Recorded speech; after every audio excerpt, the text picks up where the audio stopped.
Hola amigos, bienvenidos a este segundo día del coloquio virtual sobre neototalitarismo en la era de la postdemocracia. Y vamos a tocar en profundidad lo que es justamente el control del poder político y militar, terrorismo de Estado. Bueno, con nosotros el doctor Carlos Blanco, es ministro de Venezuela y expresidente del Estado para la Reforma COPRE. Además, consultor del Banco Interamericano de Desarrollo, actualmente profesor en la Universidad de Boston, prolífico escritor y articulista. Todo un privilegio para nosotros. Bienvenido. Bueno, muchísimas gracias a Maybor y a Luis por la invitación, por la oportunidad de conversar con ustedes sobre estos temas tan fascinantes, tan complejos y sobre los cuales hay que decir no hay demasiada claridad. Hay que hacer un esfuerzo, yo creo que es el esfuerzo fundamental que hay que hacer, que es la lucha por la lucidez, por tratar de entender las cosas y no darlas por sabidas, porque estamos en presencia de un mundo que tiene una velocidad de cambio inasimilable para la inteligencia humana, por lo menos para lo que estábamos acostumbrados en largos ciclos, procesos largos que uno podía seguir. Ahora estamos sometidos quizás más que nunca a la imprevisibilidad, a la sorpresa, a la ausencia de categorías que nos permitan agarrar lo que ocurre. Yo quisiera comenzar por plantear los temas de las dificultades de la democracia en este tiempo, o como ustedes la han llamado y como se ha llamado en otros ámbitos, la posdemocracia. Yo creo que hay problemas de fondo que tienen que ver con la carencia de representatividad de los instrumentos tradicionales de la democracia, especialmente los partidos políticos. Esta pérdida de representatividad está ligada al cambio de función de los partidos políticos. Hace unas cuantas décadas, los partidos tendían a representar sectores sociales más o menos homogéneos. Al comienzo del siglo XX había partidos obreros, partidos de la clase media, partidos de sectores específicos de la sociedad. En el caso venezolano, nosotros teníamos un partido, Acción Democrática, que tenía un componente de trabajadores, obreros y campesinos muy importante, y teníamos al Partido Social Cristiano COPEI, un partido que representaba sectores de la clase media también muy importantes. Por supuesto, no los únicos, pero fundamentalmente. Ese proceso la forma en que las sociedades se hicieron y se han hecho más complejas ha hecho que los sectores sociales se fragmenten. Es decir, ahora no se puede hablar de los trabajadores en general, porque la categoría de trabajadores incluye a una tal variedad de agentes sociales que no todos tienen los mismos intereses, a veces tienen intereses contrapuestos y no hay partido político, organización que pueda representarlos a todos o a la mayoría de ellos. Y por eso es que ese proceso de fragmentación, de desarrollo de sectores influyentes o de minorías o de grupos, es lo que ha determinado que existan, digamos, organizaciones no gubernamentales variadísimas, que tienen variados centros de atención y que por su propia naturaleza no pueden convertirse en partidos políticos, y cuando lo intentan se destruyen como tales organizaciones de la sociedad civil. Y los partidos, por su lado, no pueden agrupar a todos esos sectores por las razones que he dicho, por la fragmentación de los intereses en la sociedad. Entonces, esto ha generado que los partidos políticos se hayan convertido en instituciones muy débiles. La crisis de los partidos políticos es una crisis muy generalizada en América Latina. Cuando uno ve que hay en las recientes elecciones de Perú, de Ecuador, entre otros, muchos candidatos presidenciales, a veces una docena de candidatos presidenciales o más, uno puede decir, bueno, es que eso es un problema de personalidades, de aspirantes a caudillos, etcétera, etcétera.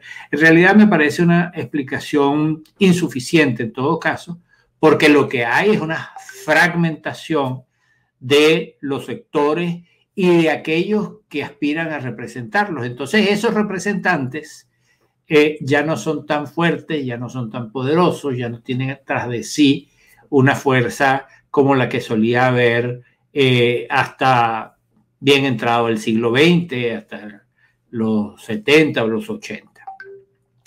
Esa por una parte, pero por otra parte, a lo largo de las décadas y del desarrollo de la democracia, ha habido una demanda creciente de participación.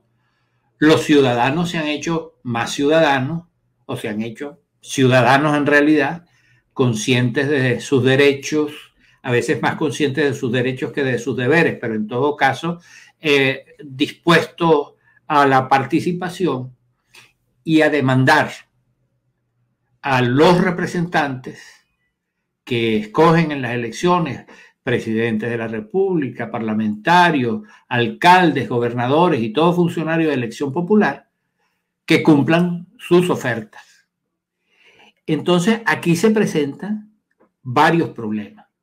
Por una parte, el que las estructuras de los estados, especialmente latinoamericanos, a los cuales me refiero, son estados que tienen unas capacidades de gestión muy bajas. Es decir, la posibilidad de que haya una consonancia entre las demandas ciudadanas y las realizaciones del Estado son bajas, porque el Estado se ha convertido en un conjunto institucional o se ha desarrollado como un conjunto institucional que se alimenta a sí mismo de su propio movimiento, donde el ciudadano es a veces una excusa o una víctima de su funcionamiento. Entonces hay un problema de gestión muy importante precisamente cuando los ciudadanos se han vuelto más demandantes del Estado en materia de servicios públicos, en materia de protección social, en muchos casos. Y esto creo yo que es una fuente de disonancia estructural, digámoslo así, en las democracias. En América Latina hay otro problema, que es que las presidencias de la República son herederas del caudillismo del siglo XIX. El caudillo todopoderoso a caballo que repartía bienes, haciendas, y que era el gran proveedor de tierras a los victoriosos, a los soldados victoriosos, a los sectores con los cuales hacía sus conquistas. Resulta que este presidente de la República, demócrata, civil, con corbata del siglo XX, no tiene, por supuesto, la fuerza del caudillo del siglo XIX, pero se trata a sí mismo y las sociedades lo tratan como si fuera ese caudillo providencial, como si fuera el todopoderoso capaz de decidir la suerte, el destino de los ciudadanos, capaz de proveer como el buen padre de familia para todos, y en realidad eso es una ficción. Ese es un cuento, porque los presidentes de la República son en realidad, en democracia, prisioneros de un cargo que no les permite hacer todo lo que desean todo lo que quieren, todo lo que la gente cree que pueden hacer. Esta disonancia básica entre ofertas electorales y realizaciones conduce a una dinámica de sobreofertas, es decir, exceso de ofertas e insuficiencia de realizaciones. Entonces allí se crea un fundamento estructural de la disonancia entre los representantes y los representados. Se ofrece mucho para ganar unas elecciones, se realiza, no digamos poco, porque hay gobernantes que han hecho muchas cosas, pero siempre hay una distancia, un hiato entre esas ofertas y las realizaciones. Esto se traduce en una dinámica de impaciencia creciente. Que por cierto, en sociedades muy fuertemente institucionalizadas, esas demandas generalmente pueden canalizarse a través de las instituciones.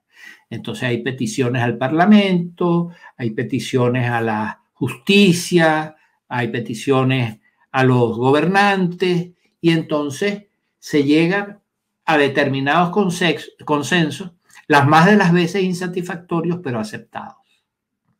Pero en sociedades que tienen insuficiencias institucionales, es decir, donde las instituciones no funcionan suficientemente o donde las instituciones se deterioran, como pasa en la generalidad de los países del continente, para no referirme a otros continentes, desde Estados Unidos hasta Argentina y Chile. ¿Qué es lo que ocurre?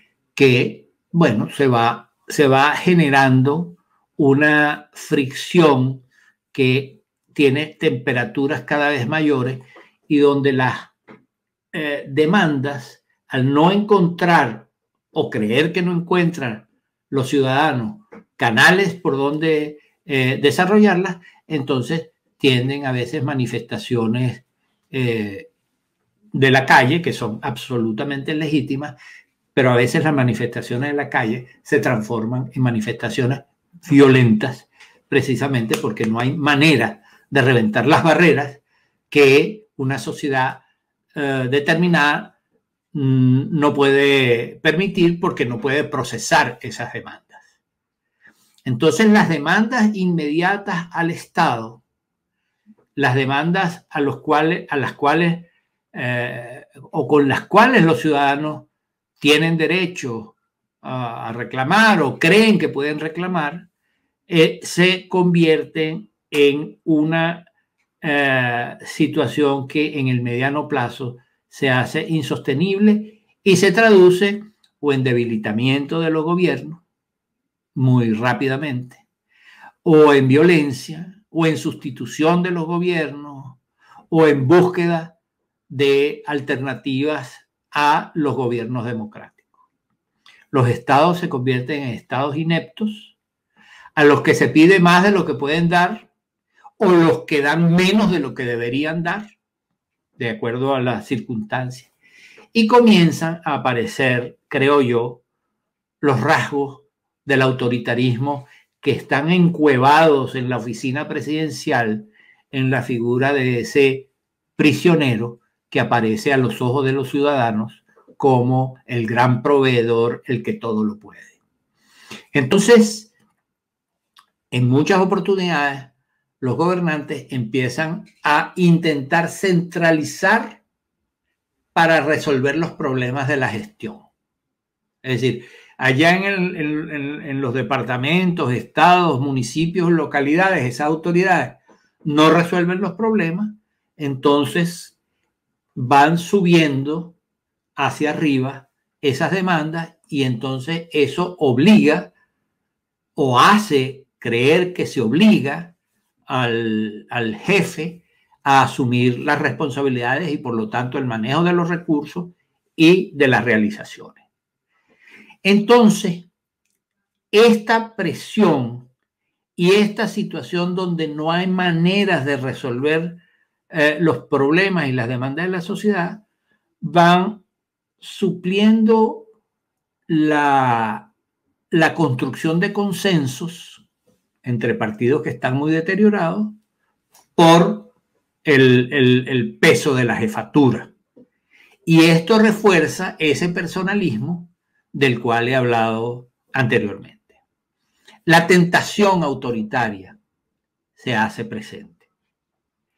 En el caso de Venezuela, esa tentación permitió que los mecanismos de la democracia, precisa y paradójicamente, facilitaran el asalto a la democracia.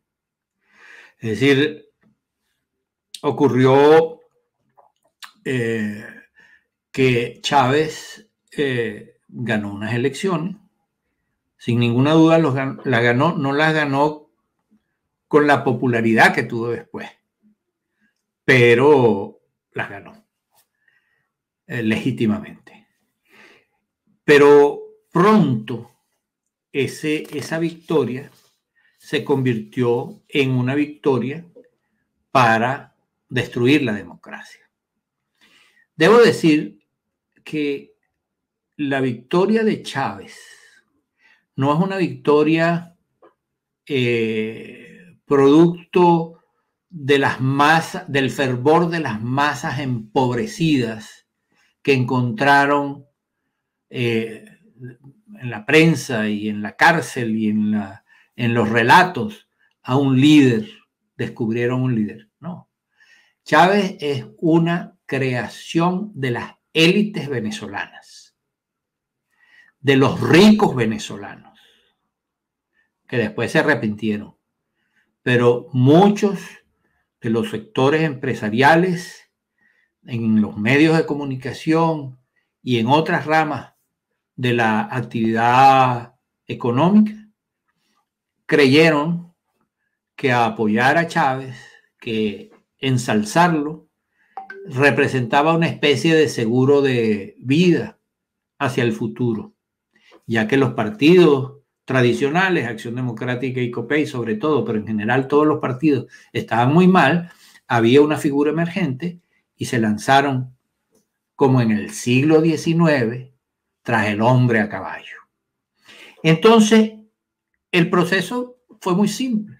Chávez llegó al gobierno, que era lo que controlaba inicialmente cuando llegó al Palacio de Miraflores en 1999, y a partir de allí hizo una maniobra realmente bien pensada, audaz, que además la había ofrecido en su peregrinaje dentro de Venezuela después que salió de la cárcel, que fue constituir una asamblea constituyente, desarrollar, instalar una asamblea constituyente que asumió todo el poder público nacional. Destituyó al Congreso, destituyó al Tribunal, a la Corte Suprema de Justicia, que se llamaba entonces, y a otras figuras del poder público nacional, y creó su propia estructura orgánica del poder nacional. ¿Por qué? Porque se asumió como una institución, esa Asamblea Constituyente, soberana, originaria y capaz de decidir sobre cualquier tema, en cualquier extensión, de cualquier manera que decidiera, que le provocara. Y obviamente esa Asamblea Constituyente, ganada por Chávez, con muchas triquiñuelas en el camino, porque tuvo una representación del chavismo de casi el 90%, cuando por el chavismo había votado alrededor del 60 y tanto por ciento. Es decir, hubo una disonancia entre representación y votación. Esa Asamblea Constituyente pues comenzó a desmantelar las instituciones del poder público y a desarrollar lo que pretendían ser unas nuevas instituciones. como todos los diputados chavistas le debían su elección a Chávez, que gozaba de una inmensa popularidad porque pasó de un volumen de un nivel de simpatía de los votos con los que ganó del 60 y tanto por ciento a tener más del 80% de apoyo popular. Entonces, en esa vorágine de apoyo, Chávez era el que podía decir e instruir a la Asamblea Constituyente que hiciera, dejara de hacer, etcétera, etcétera. Entonces, el Estado pasó de tener un gobierno democrático a un gobierno con rasgos autoritarios crecientes. En esa época hablamos, como Maybor con precisión anota, de un régimen neo-autoritario, porque era un tipo de autoritarismo más parecido al de Fujimori, que había sido electo de un golpe de Estado, después fue una elección y ganó abrumadoramente esa elección, que al de Fidel Castro con su épica de la Sierra Maestra y todo lo demás. Entonces, ocurrió, este era un proceso que iba en desarrollo desde el 99 en adelante y tiene un punto de inflexión en el momento en que Chávez es derrocado en el 2002 por unas horas, por un par de días, y entonces en ese derrocamiento y con el regreso de Chávez, por una serie de errores en los que incurrieron los responsables de ese derrocamiento, entonces Chávez, los cubanos y todo su Estado Mayor deciden avanzar hacia otro estadio, que ya no es el control del gobierno y de las ramas del poder público nacional, sino de todas las instituciones del Estado. Y las fundamentales que toma a partir de ese momento, no las únicas, pero las que toma en ese momento son, en primer lugar, Petróleos de Venezuela, que era una empresa entre las 5 más importantes del mundo. Bueno, la toma y la convierte en la caja chica de su revolución. Y esa caja chica financia no solamente el proselitismo interno y su aparato político interno, sino que va a financiar los apoyos externos que va comprando en el Caribe y en varios de los países de América Latina. Fue la onda roja de la primera década del siglo XXI en América Latina y el Caribe. En segundo lugar, toma el control del Banco Central de Venezuela para emitir todo el dinero del mundo que le fuera necesario en función de su política, que no tenía tantos problemas hasta 2014, mientras el precio del petróleo estuvo alto con las bajas de la crisis de 2008, y la Fuerza Armada Nacional, la cual destruyó y se rehizo en una forma que es hoy no una institución militar vertical, piramidal, sino que son redes que se interconectan entre sí de unidades militares, pero que abajo, en su base, se confunden con los colectivos armados del Partido Socialista Unido de Venezuela y con los grupos ilegales armados de la disidencia de la FARC, el ELN y otros grupos vinculados al narco y al arco minero y al terrorismo internacional. Entonces, lo que va resultando de allí es que ese régimen que se transforma en una dictadura termina siendo lo que es en la actualidad una corporación de carácter criminal. Es decir, una corporación no es simplemente una manera de adjetivar, sino una corporación en el sentido de que hay varios accionistas que toman parte en las decisiones, unos con más peso, otros con menos peso. En este sentido, cabe hacer la diferencia. Cuando Chávez gobernaba, Chávez era el que decidía todo y mandaba a todos estos, a Maduro y a Diosdado Cabello y a todos los demás, váyase para Monagas, váyase para Carabobo, váyase para otro lado, sin chistar. Maduro no puede hacer eso. Maduro no tiene liderazgo, ni las características, ni el apoyo que tuvo Chávez. Entonces, está también prisionero, pero de sus pares, los cubanos, los grupos estos ilegales, Rusia, China, Turquía, Irán, como socios que le sirven, pero lo amarran al mismo tiempo. Entonces, yo creo que esta es la situación en la que estamos. Se ha emergido un tipo de régimen que ya no es el tipo de régimen que hemos conocido, ni las dictaduras tradicionales, por supuesto, ni tampoco un régimen solamente autoritario, represivo, sino que es un régimen en el cual el ingrediente de la ilegalidad internacional en el territorio venezolano está presente. Por ejemplo, por Venezuela pasa un porcentaje muy importante de la droga proveniente de Colombia y sale a distintos destinos, a Honduras, a México, a Trinidad y hacia Europa y África. Entonces, este es un elemento muy importante. En segundo lugar, está no solamente, como alguna gente cree, el refugio del ELN y la disidencia de la FARC, por lo menos en el sector de Santrich,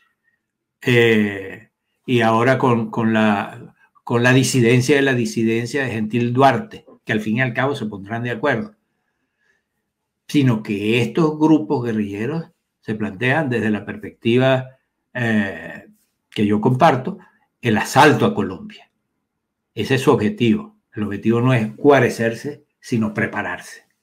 Entonces, esa es otra dimensión fundamental de este proceso.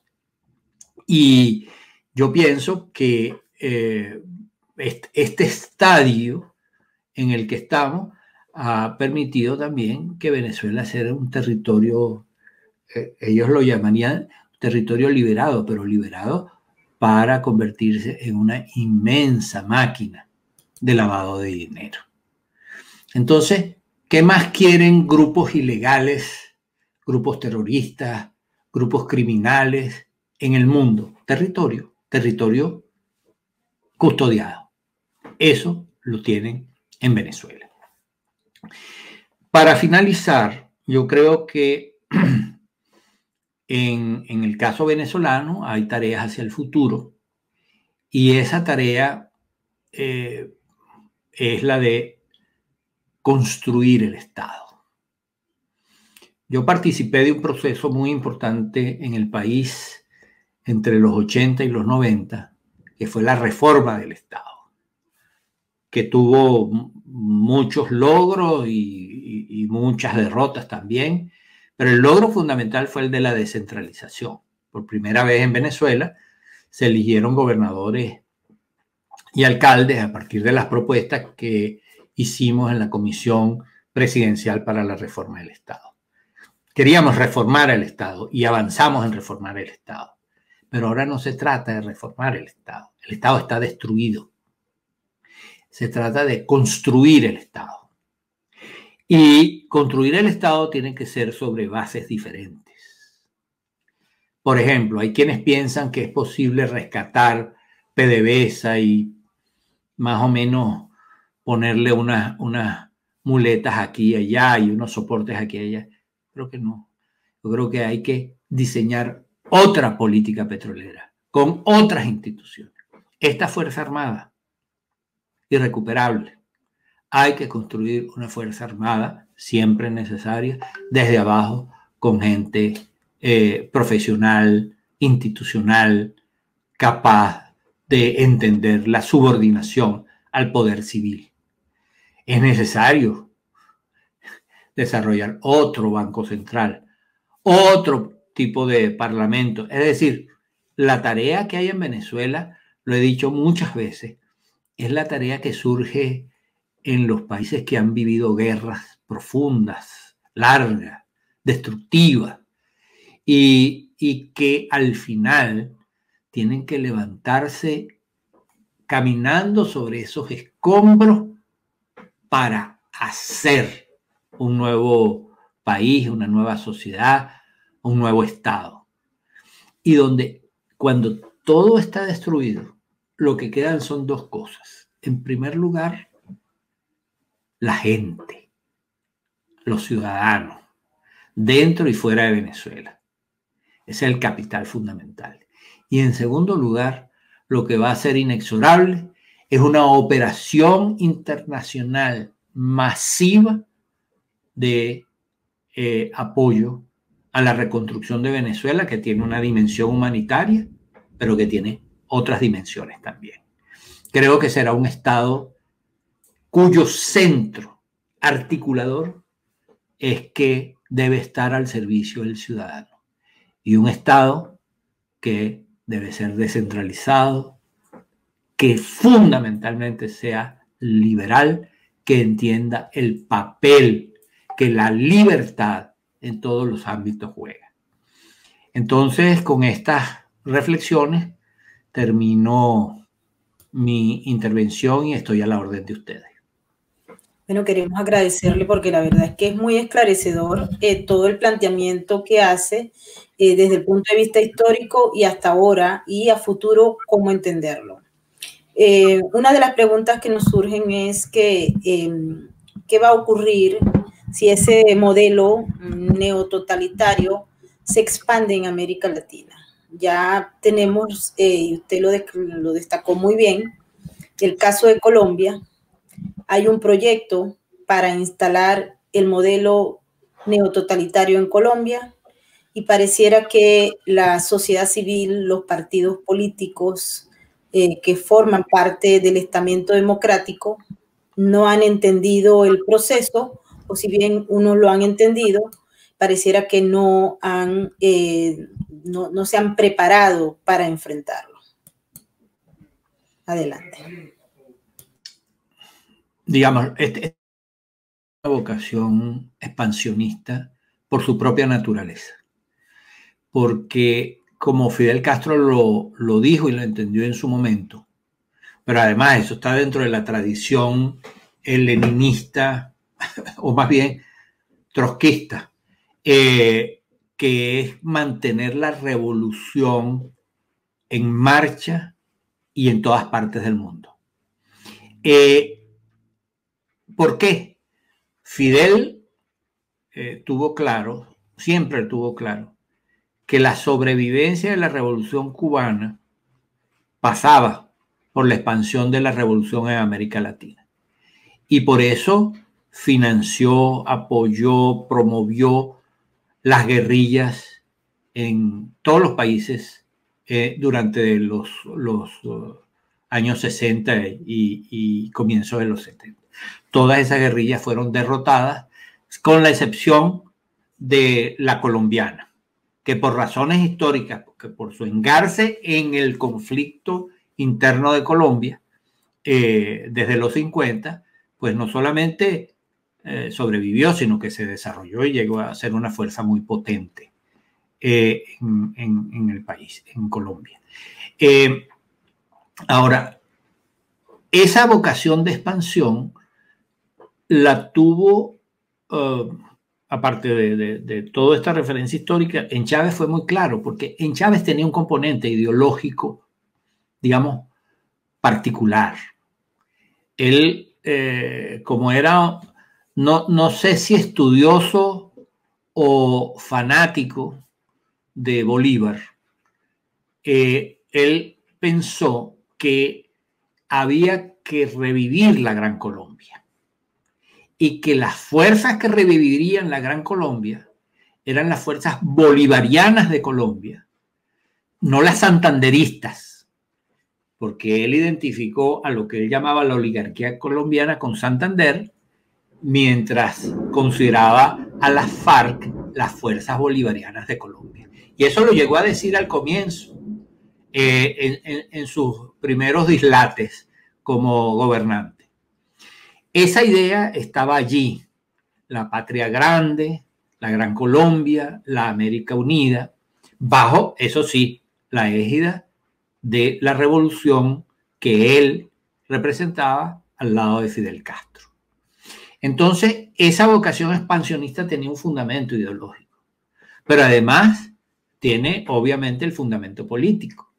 Esta revolución, este socialismo del siglo XXI hizo avances importantísimos en la década inicial del siglo XXI. Y ahí estaban pues casi todos los países latinoamericanos, con Lula, con Bachelet, con los Kirchner, con Evo Morales, en fin, digamos, en la onda similar a la de Chávez. Y yo creo que ese proyecto está en marcha.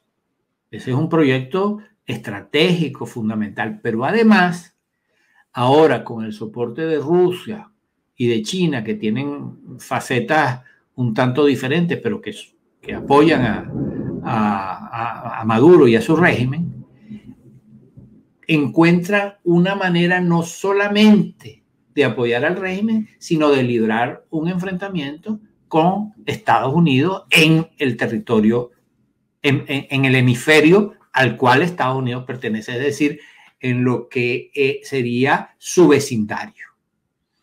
Y yo creo que esto hay que tenerlo muy claro, porque de lo contrario se cometen errores. En Venezuela se libra una guerra internacional durante muchos años, estamos hablando de 22 años prácticamente, durante muchos años. Esa lucha contra un sistema internacional la libraron los venezolanos solos. Solamente a partir de 2014, 2018 sobre todo, empezó a haber una comprensión más profunda y un acompañamiento político y diplomático mayor, pero todavía insuficiente. Entonces creo que es un alerta que hay que tener en cuenta. Muy interesante. Gracias. Muchas veces he definido, a la gente le suele hacer bastante gracia cuando digo que el Estado tiene una relación de amor tóxico con el ciudadano, y es que creo, me refrendo, en que le da pánico al totalitario que el ciudadano tenga independencia. Le voy a poner dos ejemplos muy, muy sencillos. Nosotros hemos tenido la desgracia de tener al presidente Zapatero en España, en el cual, bueno, pues unas declaraciones que trascendieron a medios, de estas que te graban cuando no sabes que te están grabando, estaba en un plato y confesó que a él le convenía que hubiese tensión en España. Y decía, bueno, nos conviene que se crispe la gente y demás. Lo cual evidenciaba que anteponía su sillón, por decirlo de una forma muy sencilla, antes que el bienestar del ciudadano. Hemos tenido un ejemplo mucho más reciente con la famosa llamada de Evo Morales desde México, cuando está fugado, y llama al bloqueo, ¿no? Y se ve perfectamente en el vídeo cómo les dice, ¿quieren dictadura? Van a tener dictadura. Y llamo al bloqueo que no entre en alimentos, sino entre comida, ni en La Paz, ni en Cochabamba. Bueno, mi pregunta va a si esto es una política de máximos dentro de estos neototalitarismos y si realmente hace falta tener al ciudadano bajo control, bajo una presión de bajo nivel para, pues, directamente que no se le escape de la rienda. Es decir, estamos hablando de neototalitarismos y el sistema de control que le ponen estas estructuras al ciudadano, si tienen, digámoslo así, una visión estratégica, una visión lógica o se dan por casualidad. Sí, es muy curioso este tipo de personajes realmente lamentables y detestables, pero en el fondo es una visión según la cual los ciudadanos en realidad no saben lo que quieren. Nosotros, los jefes, los líderes, los caudillos, sí sabemos lo que les conviene y lo que ellos quieren, aunque ellos no tengan conciencia de ello. Ese es una primera cosa. Y cuando los ciudadanos se enfrentan, no es porque deliberadamente tienen una opinión distinta o contraria a la de estos personajes, sino que están manipulados por el imperialismo o por algún agente externo. Entonces, estos personajes no creen en el ciudadano, usan al ciudadano. El ciudadano es un voto, un apoyo, una palanca, pero no es el objeto ni el sujeto de sus preocupaciones, de su trabajo, del sentido de su acción. Y yo creo que esto está en la base, allá abajo, allá en las profundidades de una conciencia que deviene autoritaria cuando tienen la oportunidad de tener las escopetas o de tener la ley en la mano. Entonces, a mí me parece que como tú lo llamas, el amor tóxico con el ciudadano, en realidad es una captura, un secuestro del ciudadano, una sustitución de su voluntad para usarlo en los términos que una sociedad que hace elecciones, pero que a veces no es democrática, permite emplearlo. No sé si es el sentido de tu pregunta. Sí, exacto, sí, respondido. A partir de ahora lo llamaré el secuestro del ciudadano. Bien interesante. A manera de conclusión, ¿usted ve que existe la posibilidad de parar este modelo neoautoritario, al menos en los países de América Latina? Esto requiere varias cosas. La primera es entenderlo. Y yo me encuentro, como seguramente ustedes, que mucho más que yo, con personas que dicen, ¿hasta cuándo los diagnósticos? Ya sabemos. ¿Para qué seguir con lo mismo? Vamos a ver qué es lo que hay que hacer. No me digas cómo está la situación, dime lo que hay que hacer. En realidad el problema fundamental han sido los diagnósticos equivocados. Es decir, los médicos han diagnosticado un dolor de barriga cuando era un cáncer de páncreas. Entonces, esas equivocaciones en los diagnósticos son fatales. Solamente en estos tiempos recientes hay la convicción de que en Venezuela hay un aparato criminal mandando, que tomó el control del Estado. Esta tardía comprensión hizo que muchos líderes democráticos del mundo vieran a Chávez como una anomalía tropical. Es que ahí en el trópico se dan unas frutas raras, unos insectos raros, se dan unas cosas raras y también se dan unos dirigentes raros, como Chávez. Pero la democracia los controla y los domina. No era verdad. Chávez no era una floración tropical exótica, sino que era la expresión de un proyecto político muy fuerte, muy grande. Y eso se desarrolló con el carácter de guerra internacional al cual he hecho referencia. Ahora, si es una guerra internacional, si es una guerra asimétrica, el mundo tiene que estar concernido sobre lo que está pasando en Venezuela. Venezuela no es una lucha de venezolanos contra venezolanos. No es una lucha de venezolanos contra otros venezolanos, unos cubanos, chinos, rusos, etc. Es una lucha que debería ser de las fuerzas democráticas del mundo versus las fuerzas antidemocráticas del mundo. No es una lucha de comunistas versus anticomunistas. Yo no creo que ese sea el clivaje fundamental. Yo creo que es una lucha de la gente que piensa que la libertad es fundamental contra la gente que piensa que la libertad no es lo fundamental. Ese es el posicionamiento de las fuerzas, y los países, amigos incluso, de la causa democrática venezolana no lo entienden suficientemente.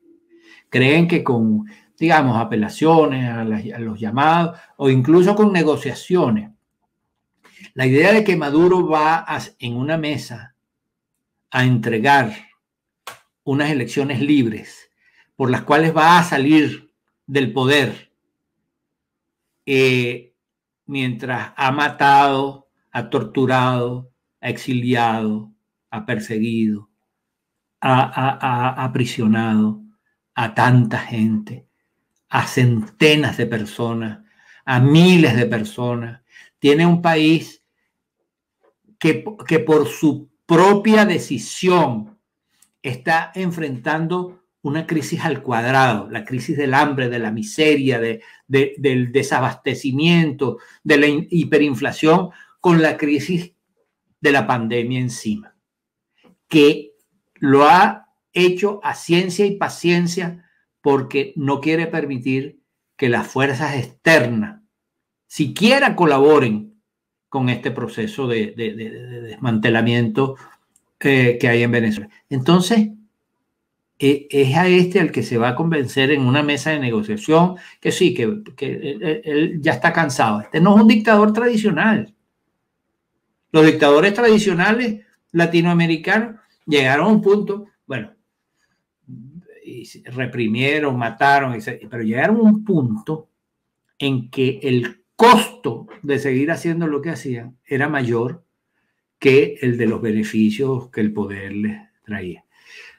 Para Maduro, el costo de salir del poder es infinito, porque no tienen dónde ir. Y no digamos él que pueda haber una negociación y entonces lo mandan para Calimantán del Norte. No, sino toda esa gente que está al lado de él. Eso sí no caben en el avión, como yo he dicho varias veces. Maduro se llevará unas 100 personas, 150 en ese avión para La Habana, para Rancho Boyero, pero no caben ahí los 2.000, 3.000, 5.000 fascinerosos torturadores, agentes de la inteligencia militar, de la contrainteligencia militar, de la policía política, que todo el mundo sabe quiénes son.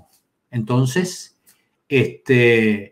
por esa razón, su costo de salida es muy elevado. Y el incentivo para que salga tiene que ser una fuerza lo suficientemente grande para que ese costo sea inferior al beneficio que obtendría yéndose. Pero eso es fuerza, eso no es diálogo. Muy, muy interesante, la verdad, muy interesante. Bueno, quizás esta cuestión que tengo, que es una cuestión personal mía, una duda que tengo, se quede pequeña al respecto de lo que acabamos de escuchar.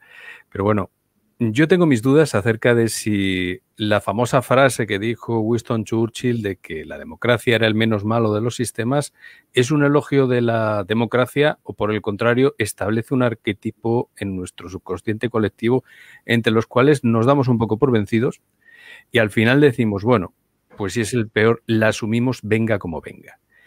Y mi pregunta es si tenemos una baja expectativa de forma general, de forma asumida, al respecto de lo que nos puede ofrecer una democracia, y de eso se valen los regímenes y de eso se camuflan. ¿Qué opina? Mira, yo creo que tú tocas un punto realmente importante y sobre el cual hay que reflexionar más. Durante mucho tiempo se dijo que la conquista de las votaciones y que se pudieran elegir los gobernantes era, digamos, la gran conquista de los países que habían vivido bajo regímenes autoritarios, dictaduras severas, etc. Después, cuando la democracia se instaura, a lo largo de los años y las insatisfacciones aparecen, entonces se dijo que la democracia no debía ser solo electoral, sino que debía estar vinculada a resultados, a producir determinadas satisfacciones a la sociedad, que la legitimidad de origen debería corresponderse con una legitimidad de desempeño, es decir, Todos los días el ciudadano evalúa si esto que tiene como sistema político, como Estado, funciona o no. Yo pienso que nosotros debemos aceptar que hay interrogantes. Y esas interrogantes tienen que ver con que cómo puede estar representada una sociedad crecientemente fragmentada en grupos, en sectores, en intereses, etc. ¿Cómo es eso? En segundo lugar, hay que preguntarse si es posible que la representación, es decir, las personas elegidas para ocupar cargos a través del voto popular, puedan mantener realmente una relación con los representados. Este es un tema viejo en el análisis político, en la politología, etc. Entonces, se ha hablado de consultas permanentes, de lo que posibilita ahora la tecnología de la información y la comunicación, pero yo creo que hay un núcleo de insuficiencias que es necesario explorar. ¿Qué es el lugar del ciudadano? ¿Cuál es el lugar del ciudadano respecto del Estado? ¿Cómo es que hay un Estado al servicio del ciudadano y no un ciudadano al servicio del Estado? Esto es facilísimo decirlo, como lo acabo de decir, pero tan difícil, tan complejo de pensarlo. Y yo me imagino que hay que echar mano a nuevas categorías. Estamos en un mundo que, como dije al comienzo, es caótico, tiende a caotizarse, no hay estructuras cerradas. El Estado mismo es un Estado que tiende a ser no una estructura, sino un fluido, con alzas y bajas, con instituciones que funcionan y no funcionan. Es un mundo más plástico del que esas estructuras rectangulares de concreto armado que uno se imagina. Entonces, ¿cómo es eso? ¿Y cómo es que el Estado puede ser interferido e intervenido por el ciudadano? ¿Y cómo es el ciudadano actuante? Siempre a través de una organización no gubernamental, ese ciudadano íngrimo y solo que camina por una calle, que va al mercado o a la iglesia o a donde quiera, ese ciudadano es un ciudadano que tiene alguna posibilidad de respirar de tú a tú con el Estado. Esa es una incógnita que por ahora la dejo ahí. Bueno, mil gracias de verdad, porque esto uno no quiere parar de escucharlo. Gracias. Y son muchas las preguntas que quedan, así es que lo invitaremos para una nueva sesión, seguramente, pero esto ha sido una de las ponencias que nos enorgullece presentarles a todos ustedes, los que nos están viendo en Sin Filtros. Así que mil gracias, doctor. Bueno, muchísimas gracias a ustedes por la gentileza en invitarme y hasta luego, Luis y Maybor, por este programa y les deseo mucha suerte con esta discusión con otros ponentes. Muchas gracias. Muchísimas gracias. Doctor Carlos Blanco, fue una maravilla. Con esto nos vamos a despedir. Queremos darle las gracias de verdad a todos aquellos que nos han acompañado en nuestro super chat, porque es muy importante todo lo que se está planteando en este primer coloquio virtual sobre el neototalitarismo, la era de la posdemocracia. Mañana tendremos otro invitado especial. Se trata del coronel John Marulanda, quien nos hablará el tema vinculado al Estado y el poder militar. Así que no se lo pierdan. Muchísimas gracias a todos los que nos han acompañado en nuestro super chat y a todos nuestros moderadores. Nos vemos mañana.